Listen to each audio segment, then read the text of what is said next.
Good morning, biology students. First off, let's talk about what we can expect this week, our second week of distance learning. Today, just a quick video lesson, pretty short. Section 2 is kind of a short section.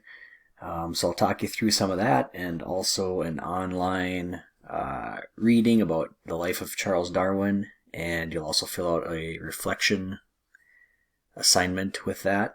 3 questions. Treat it sort of like a journal. So the way we've done journals is about a page. So if you break those 3 questions down, looking for about the same amount of thinking and writing there with the reflection assignment. Wednesday, we will do a Zoom meeting during class time. I'll put the link up on Classroom for you. The Zoom meeting is just a real quick short thing, mainly just to touch base. If you're able to log on during class, that'd be cool to see you and say hi and just see how everything's going. We can take any suggestions or ideas or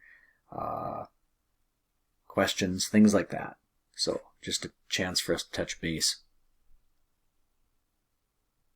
All right, let's get into today's information. So section 2 is on the ideas that shaped Darwin's thinking. So I think a lot of times we see these scientists or these people that have made these great findings, and for us, it might be hard for us to understand how that happened. These people don't just wake up one day and have these grand ideas. So where did they come from? A couple of scientists here we'll talk about today. So we'll go by last name here, just because it's more the idea than you knowing the exact person's name. So Hutton, we see geological change. And Hutton was a geologist, and he was able to explain and help people understand some of the ways that geological change occurs. So the rock layers of the earth, in the way that they're set up and they move and change.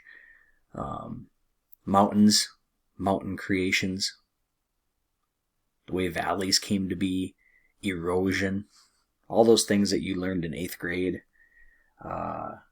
in earth science. These were pretty impactful on Darwin's ideas.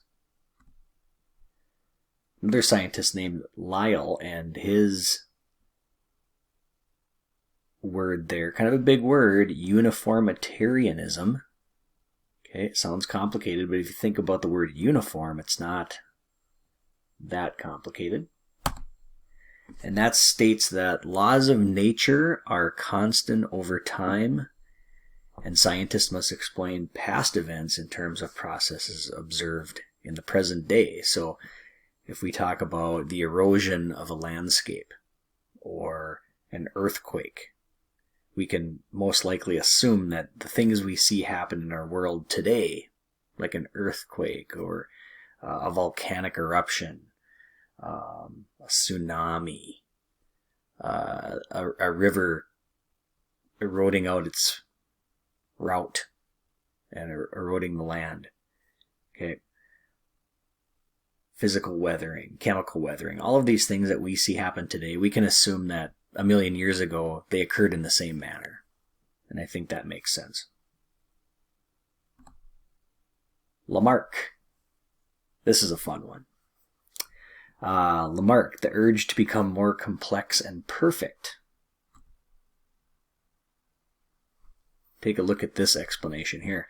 Organisms can change by selectively using or not using various parts of their bodies and can pass them on.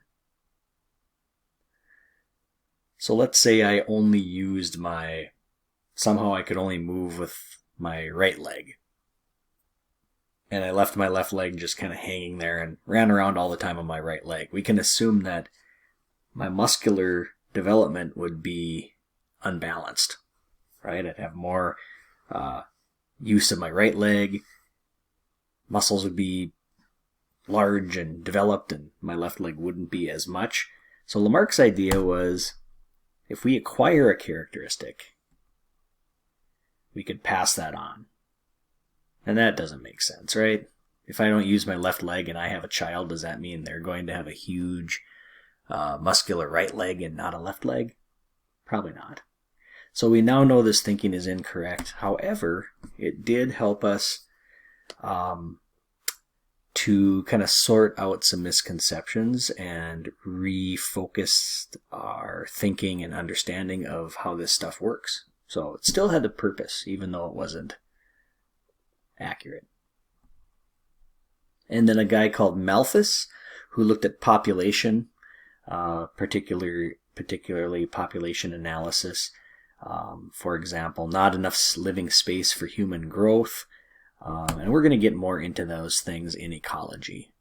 Okay, looking at populations and room for populations. Sometimes we call this survival of the fittest. All right, next what we'll look at is types of selection. So I know you guys have heard the word natural selection, which is what Darwin's findings explain. But there's also something called artificial selection. If you think of natural versus artificial, it's pretty easy to sort these out. So in artificial selection, nature provides the variations, but humans, we actually select those that we find useful. So here's one example. And I know for us at Central, we think of pigeons as these things that fly around downtown, and we probably don't pay a whole lot of attention to them. But pigeons can come in a lot of different colors and patterns, and even shapes to their tails and their heads and things like that. And you can see that in this image. And so nature provides those different characteristics. And based on how we bred or breed or control the reproduction of these animals,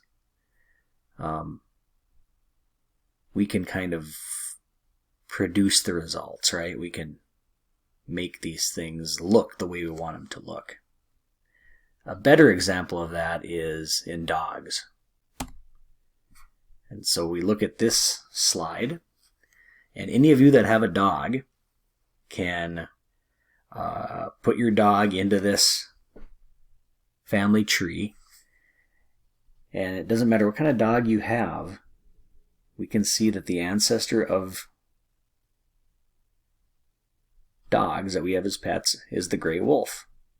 Okay? And this is something that I think is super interesting. So if we look at the gray wolf, we can see in various parts of the world we had some kind of a division as to what kind of dogs were bred. And I don't know all my dog breeds, but you can go across that bottom row and you can see, I think I see a St. Bernard in there. Maybe at the second level, a greyhound. Various spaniels and things like that. But we've bred them for certain purposes.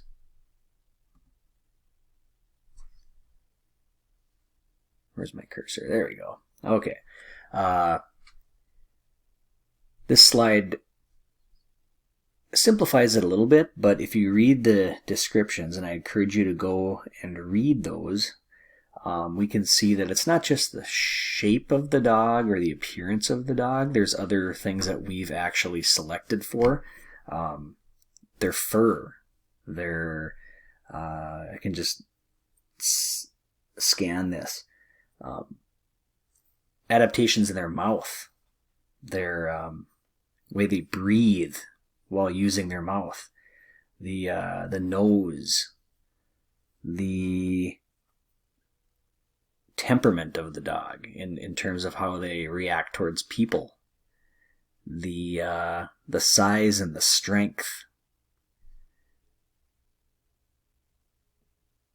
Very interesting that we've been able to take a wolf and come to all these different finalizations with dogs. something that I've always wanted to read more about, and I just need to find a good source. Even in their skulls. So here's a artist rendition, or a illustration, I guess, so to speak, of the skulls of various dogs. And we can see the top one here. We don't have names and things, but we can see that's probably, some of the flat-nosed dogs, like a bulldog or something to that effect. I have a bulldog skull in the classroom, and it's pretty cool to see. And then we get into the more dog-like skulls, where we see the wolf and coyote skulls resemble these more so. And then even in the musculature, okay, we've had a result in that, or an effect in that.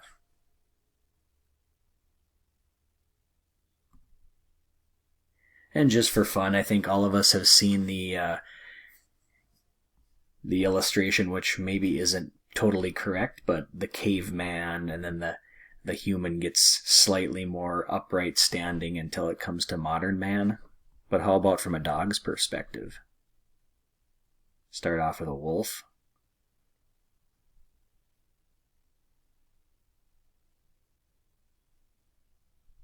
And I don't know, in terms of viciousness,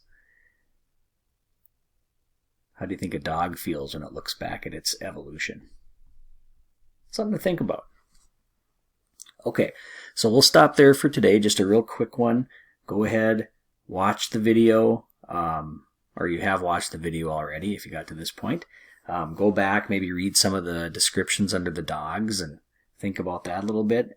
And there's also a website link today. If you can go to that, read through the life of Charles Darwin and some of the hurdles that he had in terms of his work, and then answer the reflection assignment that goes with that. All right, have a good day, and we'll see you on Wednesday, hopefully.